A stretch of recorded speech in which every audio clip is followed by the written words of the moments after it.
Olá, boa noite a todos. Vamos então dar início à nossa aula. Hoje, dia 8 de junho, e vamos cuidar de duas temáticas, privilegiando a temática do desenvolvimento, mas antes eu tenho ainda uma questão a tratar do que se refere à questão da função social da propriedade, que nós aventamos na aula passada, nos seminários. Gostaria então aqui de expor a contradição e a tensão política que eu vos relatei, que decorria do próprio processo constituinte e foi transferido para a Constituição e ainda hoje não resolvido pelo Supremo Tribunal Federal. Então, logo após a gente fazer essa abordagem inicial, vai passar a abordagem da questão do desenvolvimento, alguns aspectos relativos ao desenvolvimento.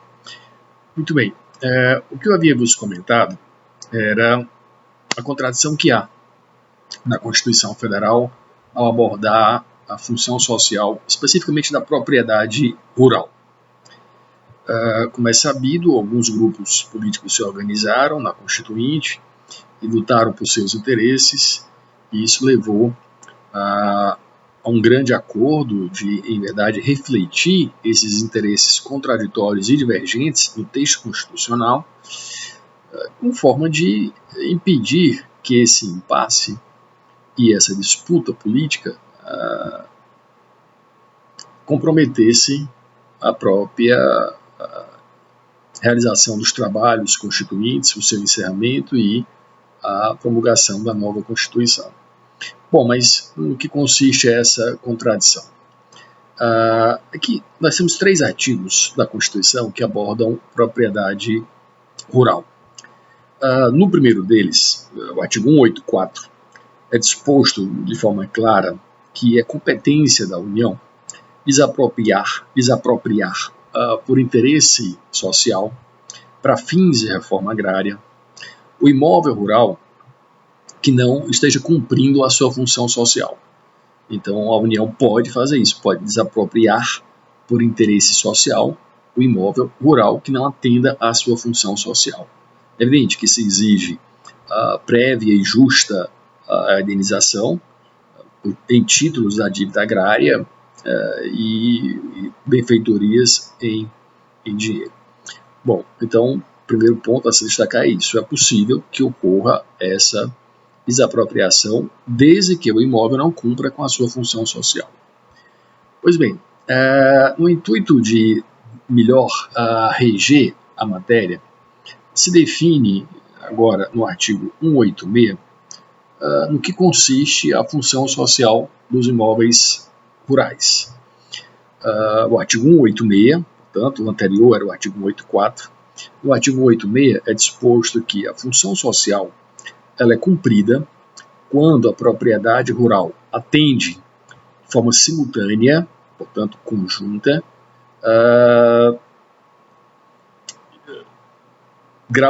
critérios e graus exigidos em relação aos seguintes aspectos: aproveitamento racional e adequado da propriedade. Então, veja, a lei deve fixar o grau de aproveitamento, o grau de atendimento desses requisitos, mas veja que são vários requisitos. O primeiro deles é aproveitamento racional e adequado da terra. O segundo, a sua utilização adequada no que se refere aos recursos naturais disponíveis e na preservação do meio ambiente. Então, além de ter um aproveitamento racional e adequado de forma ampla, estabelece-se que a utilização adequada dos recursos naturais e do meio ambiente como um todo também é um requisito para atendimento da função social. 2 requisitos já postos. O terceiro é a observância das disposições que regulam as relações trabalhistas. E, por fim, o quarto é a exploração do imóvel que favoreça ao bem-estar, tanto dos proprietários como dos trabalhadores. Então, são 4 requisitos fixados, entre os quais o da preservação do meio ambiente. De plano, já se destaca, função social é mais ampla do que a função ambiental. Não é? Eu estou aqui numa abordagem mais ampla, já que eu tenho outros requisitos, mas ela faz parte. e deve a função ambiental, que se incorpora na função social, deve ser atendida. É um dos requisitos, mas sem ele, o que se constata é que a função social não é atendida. Ora, imóvel que não atende à função social pode ser desapropriado. Mas aí, o que é feito no artigo 185, o artigo intermediário entre 184 e 186, onde estão dispostas as regras que aqui expus. Nesse artigo 185, é assegurada uma imunidade. Então, portanto, há uma exclusão da possibilidade de desapropriação para fins de reforma agrária ao imóvel que seja produtivo, ao imóvel rural que seja produtivo. O que é que está se caracterizando aqui? Que o imóvel produtivo ele fica fora da possibilidade de desapropriação, o que significa que, se ele for produtivo, mesmo descumprindo a função social, em decorrência, por exemplo, de não atender a uma produção que seja compatível com o meio ambiente, então, mesmo nesse caso, ele não será desapropriado. Então, aqui se contemplou o interesse dos produtores rurais, que podem ter um imóvel que não atende à função social, porque não cumpre com a exploração ambiental adequada, e mesmo assim, se aquele imóvel for produtivo, ele fica livre, fica fora da possibilidade de desapropriação por interesse social para fins de reforma agrária. Então, esta é a contradição. Esta era a contradição política, é a contradição que ainda persiste no âmbito jurídico, porque o Supremo não diz qual dessas regras prevalece. Então, quando nós temos lá no 170 a previsão de proteção ao meio ambiente, entender-se que esse vetor é o vetor central, que esse vetor condiciona o exercício da atividade econômica, tem que ser essa interpretação feita a partir, em verdade, de uma análise sistêmica mais ampla da Constituição. E percebo que, diante dessa previsão específica, em que eu posso ter imóvel que não atende à função social pelo descumprimento da questão ambiental, da proteção ao meio ambiente, e mesmo assim ele fica imune à desapropriação, a mim parece que o Constituinte, em verdade, não lança esse valor da proteção ao meio ambiente ao núcleo central do texto constitucional.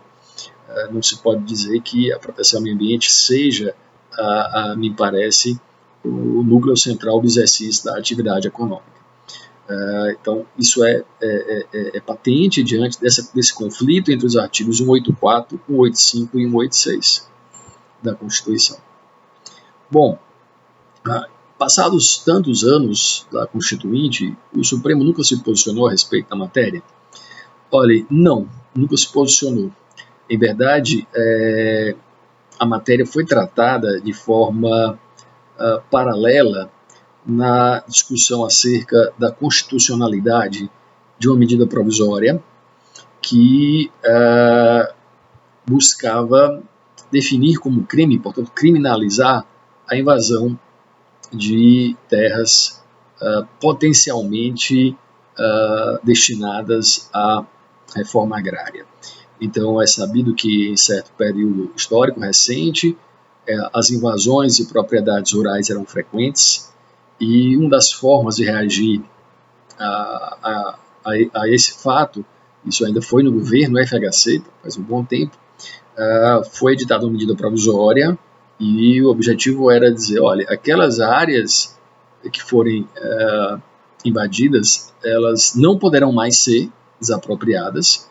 Então, isso importaria uma vedação à desapropriação daquela área invadida, ao mesmo tempo em que se criminalizava a invasão em si. A posição do Supremo foi, de uma forma geral, de estabelecer que já há previsão de crimes específicos para a eventual invasão, não é? Que já podem ser punidos com base na ordem jurídica então em vigor.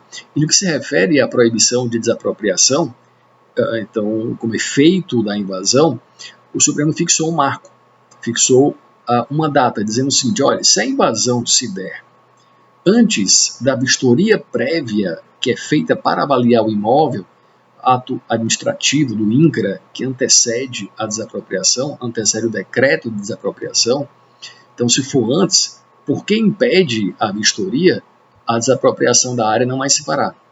A invasão, ela corrompe o ambiente, o local, dificulta a avaliação do valor, e nós vimos que a desapropriação pressupõe o valor, pagamento do valor previamente, em títulos da dívida agrária e em relação às benfeitorias em dinheiro, mas percebam que se é feita a invasão antes dessa vistoria prévia, que, repito, é de responsabilidade do INCRA, é ato antecedente à efetiva desapropriação por meio de decreto presidencial.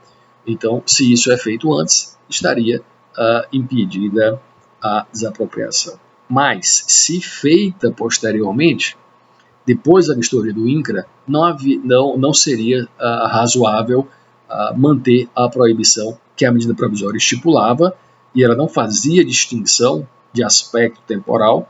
Então, o Supremo concedeu a liminar parcial para dizer, olha, se foi depois da vistoria, não tem prejuízo para o proprietário e, portanto, não fica aquela área impedida de ser desapropriada.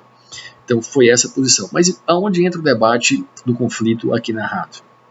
É que, nesse julgamento, o então ministro Nelson Jobim, que tinha sido deputado constituinte e relator da constituinte na fase final, ele relata que, no seu voto, exatamente esse conflito, dizendo que foi feito um acordo entre as forças políticas na então constituinte para fazer a inserção desses artigos para mostrar a complexidade da matéria.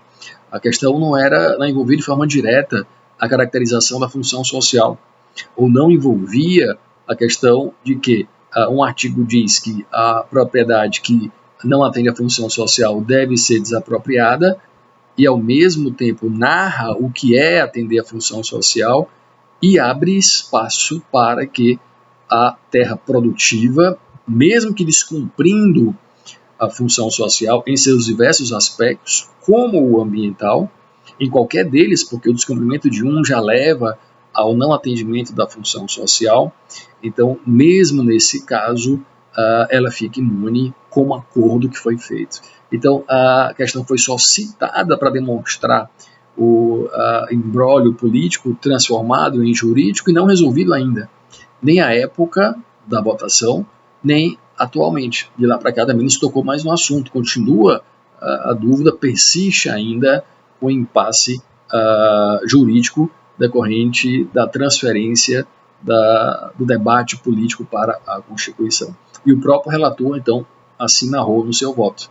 Não entrou no mérito e a liminar foi concedida em relação à demanda específica, que era a impossibilidade de desapropriar apenas a área que tivesse sido invadida antes da vistoria técnica prévia que o INCRA faz. Matéria muito interessante, eu tive um caso concreto que envolvia essa temática, uma ação situada em São Luís do Curu, uma área rural muito propícia para o desenvolvimento de atividades agrícolas, e essa temática foi discutida na ação em que eu tive a oportunidade de atuar aqui em primeiro grau. Havia um pedido de reintegração de posse por uma empresa particular que havia feito a aquisição da área rural de outra empresa em um leilão na Justiça do Trabalho. Então, tinha adquirido a propriedade em um leilão na Justiça do Trabalho e pedia a reintegração de posse porque havia poceiros que ocupavam a área, com o objetivo de forçar a desapropriação. E eu neguei a liminar naquela ação exatamente com esse entendimento do Supremo, que à época não tinha sido manifestado ainda. O Supremo não tinha dado a liminar, havia um debate sobre a matéria, mas a minha compreensão foi exatamente essa. Não havia prejuízo em razão de que a invasão foi posterior à vistoria. E a questão da mudança de propriedade, com a empresa tendo adquirido aquela área em leilão trabalhista, isso só a legitimaria a receber os valores da desapropriação. Era uma questão de saber quem seria o proprietário que teria direito aos valores, mas não a impedir a desapropriação que se sobrepunha à aquisição mediante leilão ou qualquer outra forma que fosse a aquisição.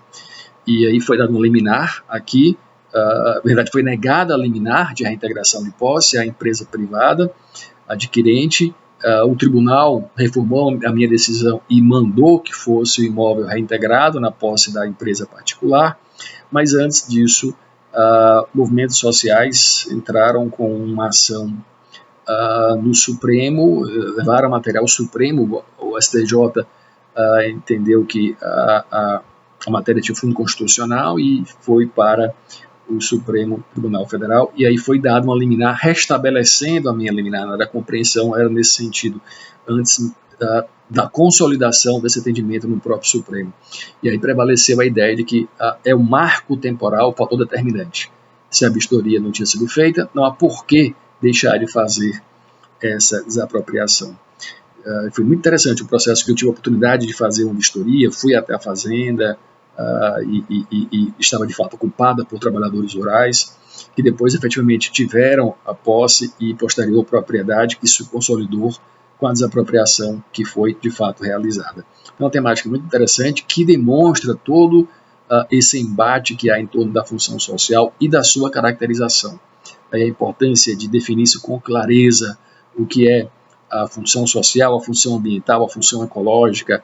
Os que trabalham na temática ambiental têm que ter precisão no uso dos conceitos, assim como qualquer outra área do direito.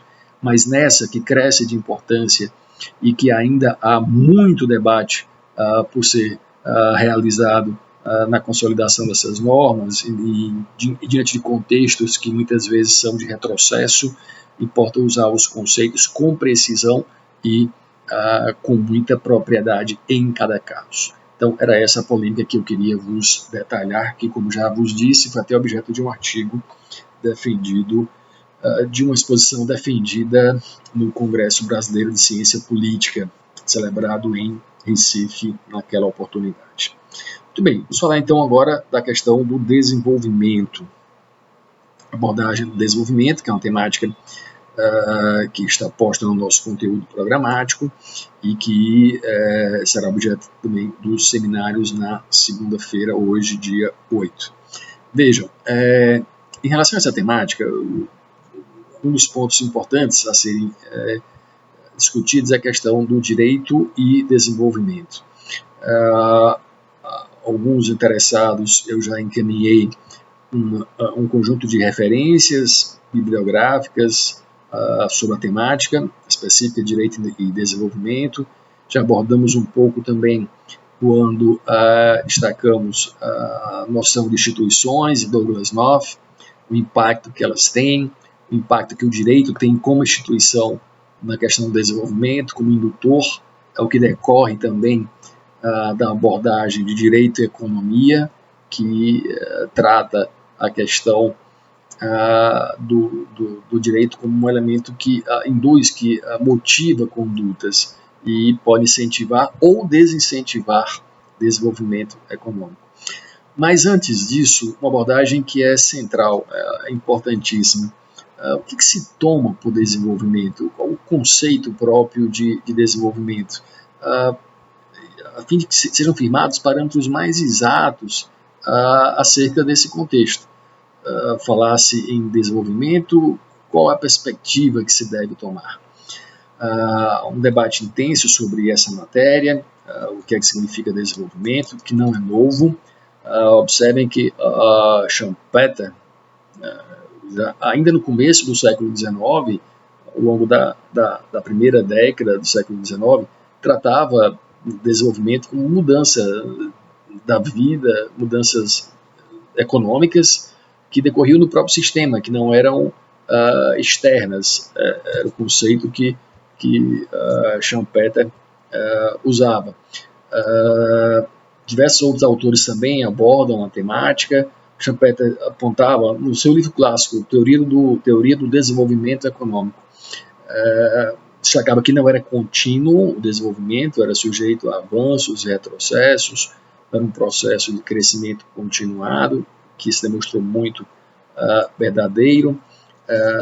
E outros autores também importantes, antes dele, Adam Smith, me abordava a questão do desenvolvimento, fixava a ideia de que desenvolvimento decorria da capacidade de gerar renda do trabalho para aquisição de bens, e que era possível verificar lá na Riqueza das Nações o padrão de desenvolvimento de cada um a partir desse fundo nacional composto do resultado do trabalho das pessoas que habitavam aquela localidade. Então, dando ideia de desenvolvimento como o bem-estar que se poderia adquirir a partir desse fundo nacional decorrente do trabalho acumulado dos indivíduos que viviam naquele contexto. Pigou também fazia uma conceituação de desenvolvimento como crescimento vinculado a bem-estar. Keynes também teve papel importante, aí, como trazendo o Estado para esse contexto como elemento indutor de desenvolvimento. Então, diversos autores abordam essa temática, ainda dentro de um contexto em que desenvolvimento fica centrado numa abordagem de crescimento.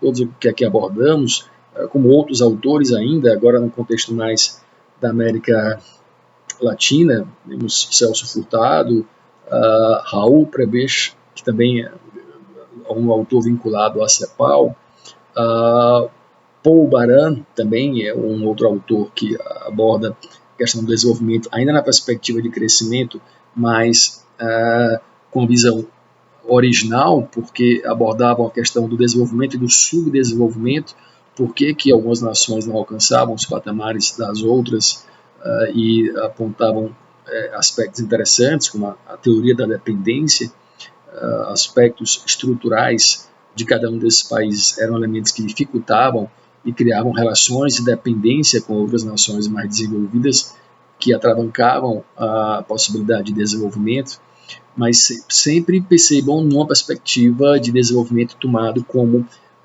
crescimento, como possibilidade de aumento da riqueza.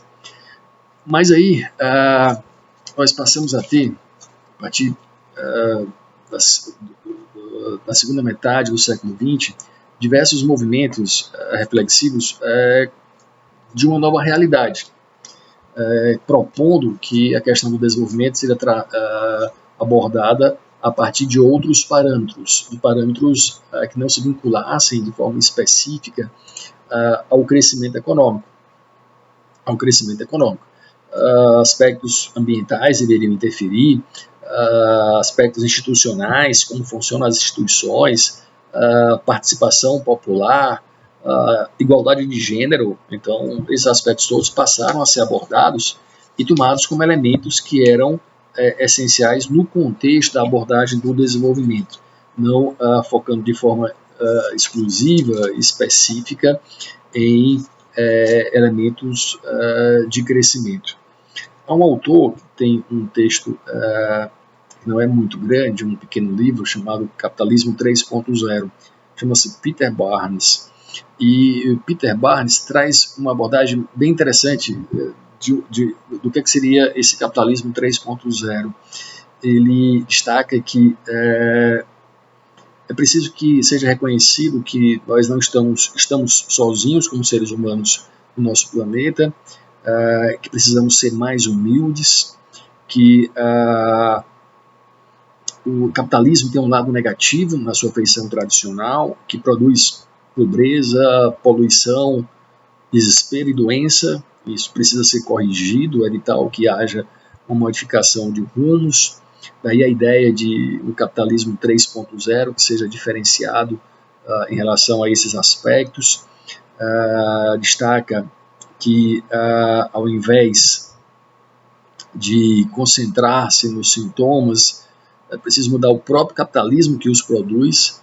Diz que não é uma mera correção de falhas de mercado, mas é algo muito mais do que isso, que é o que impõe que haja um novo caminho, uma nova forma de capitalismo mais focada no ser humano, que defende que haja uma revisão com eficiência, pois tem aspectos positivos que devem ser mantidos. Nem tudo deve ser trocado, não é um desmonte completo do sistema que temos, mas uma adaptação que é de estrutura, que tem que ser focada em outros aspectos, mas coisas positivas podem ser aproveitadas. Tem uma frase que ele, no livro, cita, que eu acho muito interessante, que o dinheiro não é tudo. Ele diz que o dinheiro é o sangue do sistema econômico, mas não é a alma, não deve ser a alma. Então, muito interessante essa abordagem, porque explica bem novos olhares, ou então abre a nossa perspectiva de abordagem para novos caminhos, para novos rumos. Então, o dinheiro é o sangue do sistema econômico, mas não pode ser considerado a sua alma. Se for, a gente vai levar sempre a caminhos que não são os mais adequados. Também aponta que a ordem jurídica deve assegurar incentivos adequados, deve recompensar comportamentos adequados, desestimular comportamentos que não sejam adequados. Um papel importante que tem o direito nesse contexto de uma construção de um novo padrão de capitalismo, que ele chama de capitalismo 3.0. É uma obra que eu posso vos remeter, bem, sem grandes dificuldades, tem PDF, e é um livro que não é muito extenso. E que solução ele aponta? O que seria esse capitalismo 3.0? Faz um belo diagnóstico do que é a realidade, a partir do crescimento tomado de forma exclusiva como crescimento econômico, mas a saída que ele aponta é a valorização dos bens comuns. Acha que isso pode dar um novo rumo, uma nova perspectiva para o capitalismo, com a valorização e democratização de acesso a bens comuns.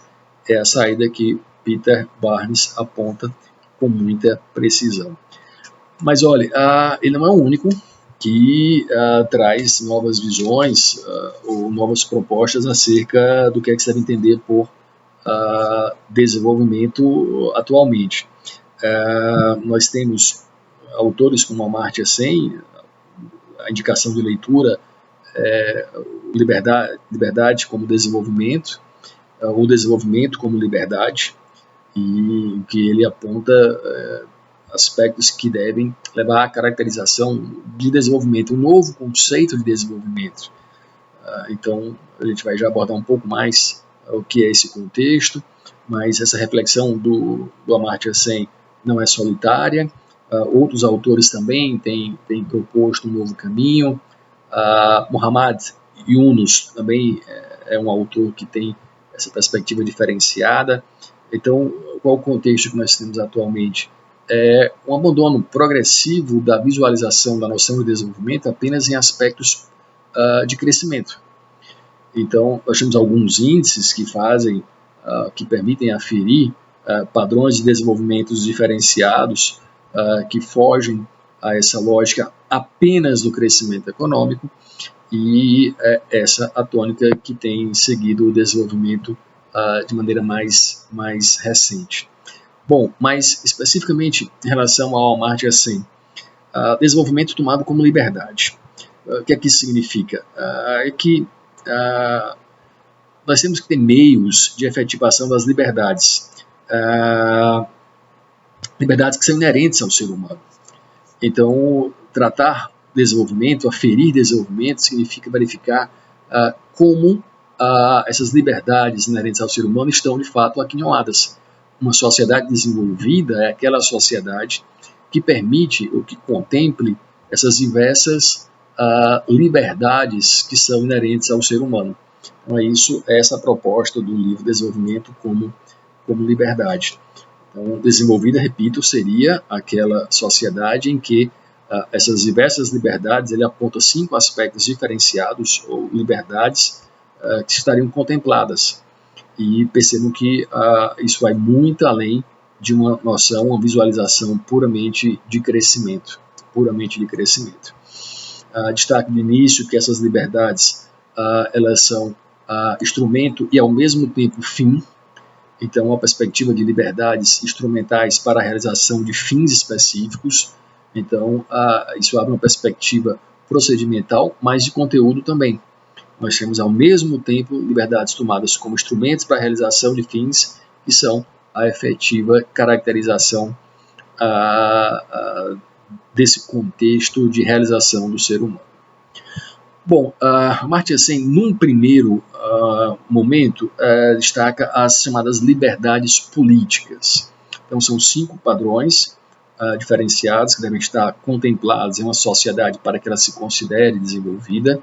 E o primeiro desses padrões são as liberdades políticas. É preciso que se assegure a realização de direitos civis e políticos.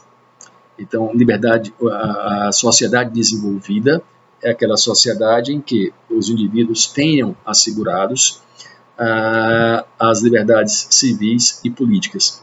O que é que isso significa de maneira mais específica? É preciso que se permita a escolha dos governantes, dos agentes políticos. É preciso que se permita a fiscalização da atuação desses agentes. É preciso que nós tenhamos todas as condições de realizar eleições livres e fiscalizar os agentes ao longo da eleição e nos períodos de exercício dos seus mandatos. É preciso que se garanta a liberdade de expressão. É preciso que se garanta a liberdade de imprensa. A imprensa livre é vital. Se garanta o diálogo político que pode ser realizado pelos mais variados meios, não só pelas eleições, mas por plebiscitos, por referendos. Quanto maior participação popular, melhor. Iniciativas populares. Então, hoje nós temos meios eletrônicos que podem ensejar uma participação muito mais incisiva do povo de forma direta, sem a necessária intermediação dos seus representantes. E isso pode ser valorizado, isso pode ser considerado. Então, deve-se tomar uma sociedade como desenvolvida quando ela atenda ou contemple essas primeiras liberdades.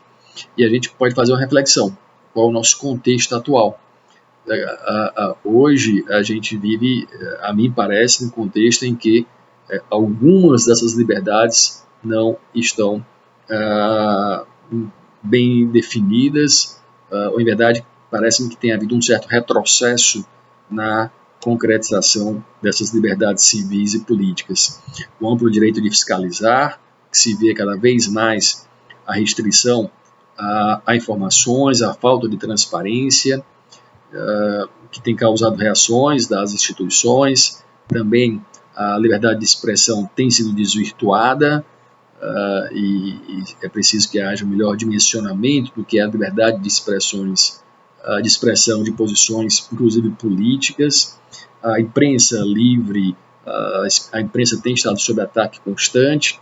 Então, parece que nós estamos num momento em que essa feição do desenvolvimento não está sendo contemplada de acordo com o momento histórico, com a evolução que nós já vivemos. Tem havido algum retrocesso nesse âmbito que não nos favorece de forma alguma. Bom, esse é um primeiro aspecto. Como eu já vos adiantei, são 5 aspectos. O segundo é o que o Amartya Sen chama de facilidades econômicas. O que é que se entende por esse aspecto do desenvolvimento? O direito e a condição de participação nas atividades econômicas que se assegure aos indivíduos. Então, uma sociedade será tomada como desenvolvida à medida em que garantir aos seus cidadãos o direito à participação nas atividades econômicas amplamente. Ele até cria uma noção que se pode denominar de entitlement, ou intitulação na tradução da obra para o português foi o termo que foi utilizado pelo tradutor. O que é que significa o entitlement?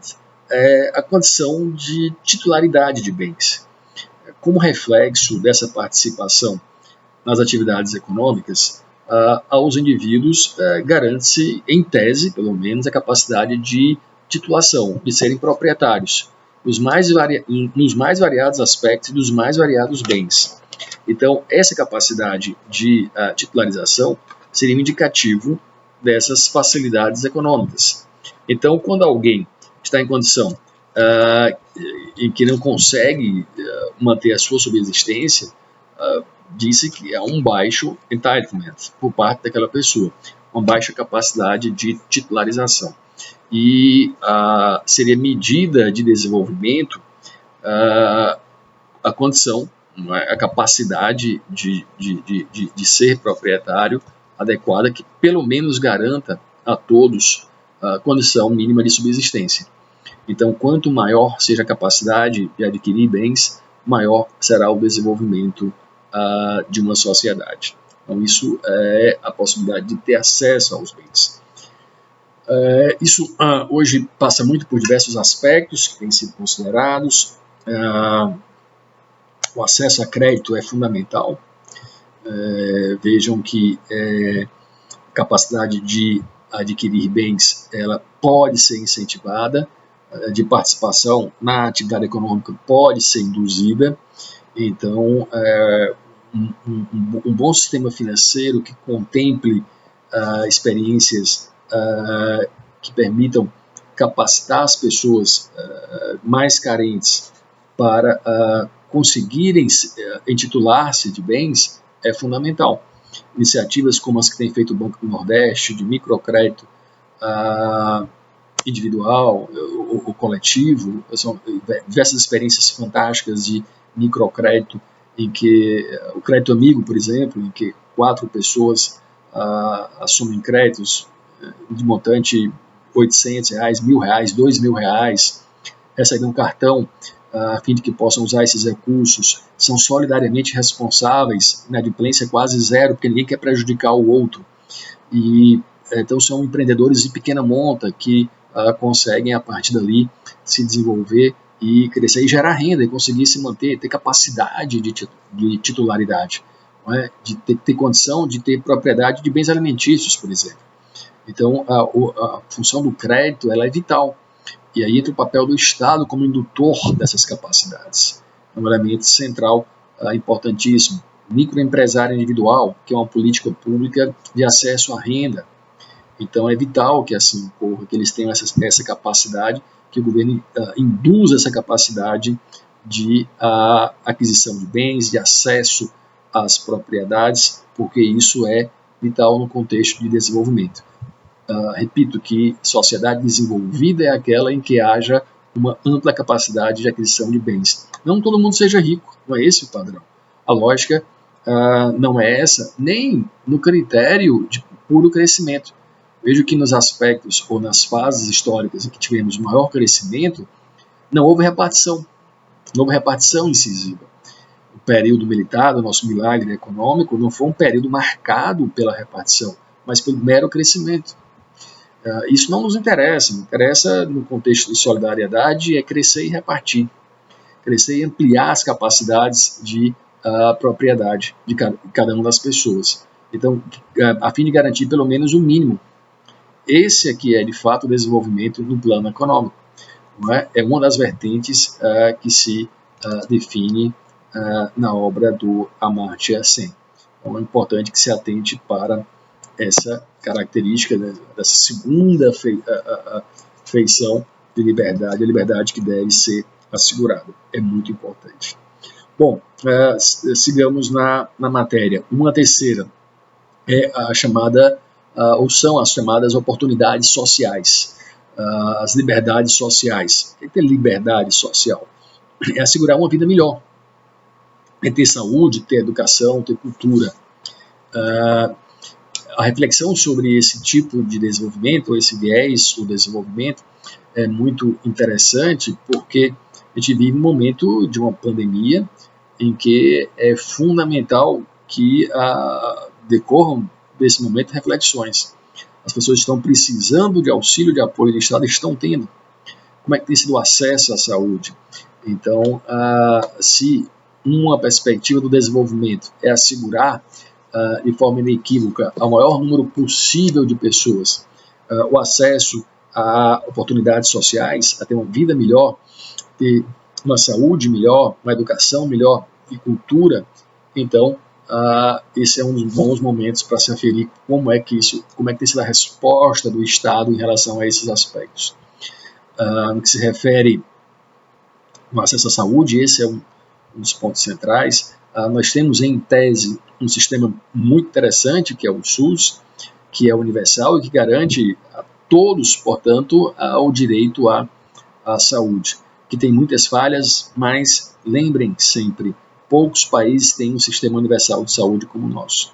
Veja o que ocorre nos Estados Unidos e diversos países desenvolvidos, em que o sistema de saúde ele é restritivo. Se você pagar, você vai ter. E conosco, a ideia é que todos tenham saúde, independentemente de qualquer outra condição. É um sistema que tem muitas falhas, não é? Muitas possibilidades de fraude, mas é um sistema que, com esse caráter universal, é inovador e significa uma grande cobertura social. No âmbito ainda desse contexto das oportunidades sociais, a educação é um outro contexto fundamental. Nós temos avançado nesse aspecto com a ampliação do acesso ao ensino nos mais variados níveis, inclusive no nível superior e de forma gratuita, habilitando as pessoas a terem informação e a conseguirem gerar renda, não é? E condição de manutenção mais favorável. Veja como as liberdades estão vinculadas a assegurar as liberdades sociais, pode, não é, depender, estar vinculado de forma estreita à capacidade de gerar recursos, que é a oportunidade econômica. Então, em relação à educação, ela é um instrumento transformador. É um instrumento transformador. A educação é que permite que as pessoas tenham ascensão social, tenham condição de se manter, gerar renda e serem livres. Livres. A expressão do Amartya Sen é feliz, é liberdade, assegurar liberdades sociais. Oportunidades sociais significam liberdade, capacidade de escolha. Então, a educação tem um papel vital nisso, como a cultura também. Então, nesse âmbito, também trago a reflexão, o momento pelo qual passamos, porque também a mim parece que de alguma forma temos tido alguns retrocessos nesses âmbitos em relação à saúde. As diretrizes tomadas no âmbito nacional, federal, não têm sido as mais felizes na condução desse momento histórico. No que se refere na questão da educação, também tem tido grandes dificuldades, problemas nos diversos aspectos, em todos os níveis de ensino, uma determinação ideológica de controle das universidades, o que não é salutar, uma restrição da autonomia da universidade, no que se refere também ao contexto de realização da cultura. Estamos há algum tempo sem uma política cultural que permita a ampliação do acesso a essa perspectiva de liberdade. Então, sem qualquer viés político, trago só a questão técnica para que se faça reflexão do que ocorre no nosso país nesse momento e também, já em alguns casos, como consequência de gestões também anteriores. Então, esse é o terceiro viés, a terceira perspectiva do desenvolvimento como liberdade, fugindo um pouco a lógica do crescimento puro e simples e alcançando aqui as liberdades sociais. Mas avançando para o quarto elemento, apontado por Amartya Sen, é a garantia de transparência. O que significa isso? Que liberdades são essas que decorrem de uma garantia de transparência? É criar um contexto, uma ambiência em que clareza e sinceridade nas relações sociais seja a tônica, seja a regra. Clareza e transparência, sinceridade. Por quê? Porque uma ambiência com tal lógica, ela vai inibir condutas corruptas, condutas inadequadas, vai criar uma realidade de prestígio a quem de fato cumpre as regras e desprestígio para aquele que as descumpre. Então, um ambiente em que as transações lícitas sejam prestigiadas, em que iniba comportamentos oportunistas, irresponsabilidade financeira, todos esses aspectos decorrem de uma ambiência que pode ser construída. Então, uma sociedade pode construir esse ambiente que iniba essas condutas não adequadas. O aspecto central aqui é um vetor do desenvolvimento que impõe-se em qualquer sociedade, que é a aplicação da lei de forma igualitária a todas as pessoas. Então, esse era um ponto, tem sido um ponto de grande embate no direito brasileiro. É fato, é sabido que até algum tempo atrás eram raras as hipóteses de submissão a processos e as consequências de ações penais, mais especificamente em relação a pessoas que sejam abastadas. Isso tem sido atenuado, mas um vetor central, que já vos destaquei em diversas oportunidades, num ambiente institucional, é a regra de que não há impunidade, que as pessoas não serão protegidas, que a lei será aplicada de forma linear a todos que cometam infrações. Então é uma regra vital. E é ela que leva a esse ambiente que combate a impunidade, que combate aquele sentimento de que tem pessoas que são inatingíveis. Então a gente tem visto nos últimos anos um grande avanço nesse contexto. Em diversos livros essa regra é apontada como um vetor da institucionalização de uma sociedade, porque é um elemento que garante o incentivo ao cumprimento das regras, não é? E posso citar aqui o livro Por que as Nações Fracassam, que é uma abordagem que eu já vos relatei, de contextos territoriais distintos, analisando os ambientes institucionais, apontando que esse elemento é vital. É preciso garantir que a lei seja aplicada a todos de forma uniforme, de maneira ampla, alcançando todo e qualquer cidadão, independentemente de seus aspectos sociais, de suas condições econômicas, de cor, raça. Então, isso causa um grande embaraço ao desenvolvimento. Desenvolvida é a sociedade em que esses aspectos não são critério de diferenciação de aplicação das normas. Então, é um ponto importante a ser considerado, como propõe o Amartya Sen no seu texto. Não é? Então, a garantia de transparência, de clareza e de sinceridade nas relações sociais. Bom, um último aspecto do desenvolvimento como liberdade é a questão da segurança protetora. O Amartya Sen também destaca que a sociedade desenvolvida é aquela sociedade em que nós temos um arcabouço normativo e institucional que protege as pessoas que precisam ser protegidas. Então, houve uma atuação do governo federal no contexto da pandemia de resguardar as pessoas que ficaram sem renda, ou que tiveram a sua renda diminuída consideravelmente, em razão dos efeitos econômicos da pandemia. De alguma forma, significou uma proteção, um resguardo do Estado nesse contexto, e embora as iniciativas pudessem ser mais amplas, mas nós temos uma previsão constitucional de políticas de assistência social que objetivam contemplar esses valores. Temos uma lei de assistência social que é muito interessante porque garante a todos aqueles que não tenham condição de se manter pelo menos um salário mínimo. É uma política interessante e que complementa diversas outras políticas que existem, não é? E é uma salvaguarda aquele que chega em idade que não pode mais trabalhar ou que tem alguma dificuldade em razão de condição de saúde e que a família não possa mantê-lo, que ele então tenha uma renda própria que permita que ele mantenha a sua subsistência.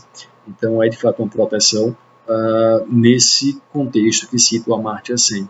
É mais um dado, é mais um elemento que leva a ferir desenvolvimento. Sociedade desenvolvida é aquela que protege os que precisam de proteção e que cria mecanismos de salvaguarda. Então, que eu, em situação emergencial, possa ser protegido, mas que, ao mesmo tempo, não seja escravizado naquela situação, que me permita dela sair, ter um auxílio temporário e dela sair, a fim de que eu tenha a minha capacidade de apropriação de bens assegurada, por meio do trabalho, etc. Então, essa proteção social é vital, importante e é elemento de caracterização de desenvolvimento. Então, a obra do Amartya Sen é uma referência, de fato, porque muda o parâmetro e detalha como deve ser o novo perfil, como é que eu devo aferir o que é desenvolvimento, como é que eu devo constatar que uma sociedade é desenvolvida, fugindo de parâmetros meramente de crescimento.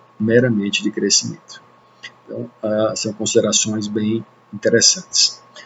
Bom, um outro aspecto que há de se destacar, já eu havia comentado com vocês, a questão da importância do direito no contexto do desenvolvimento.